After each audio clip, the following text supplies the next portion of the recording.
Is your oil warning light on, even though your engine oil is full and clean?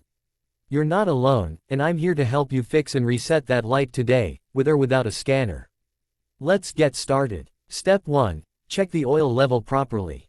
Park your car on level ground, wait 5 to 10 minutes after switching off the engine, then pull out the dipstick. Wipe it clean, then check the oil level again. It should be between the min and max marks.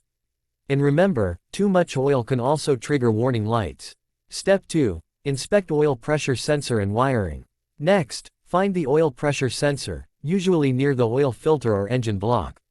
Look out for oil leaks or loose, corroded wiring connectors. If the sensor is damaged, it's usually cheap and easy to replace.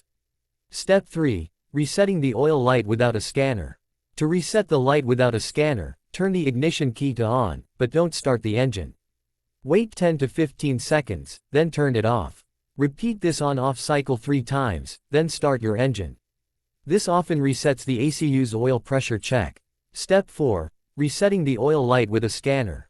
If you have an OBD2 scanner, connect it to your car's port. Navigate to the oil pressure sensor or warning light reset option. Clear any stored codes and reset the light. This is the most reliable way to fix persistent oil warning lights. Step 5. Change oil and filter if needed. Old or dirty oil can cause low pressure and trigger the light. Change your oil and oil filter with the right grade for your engine.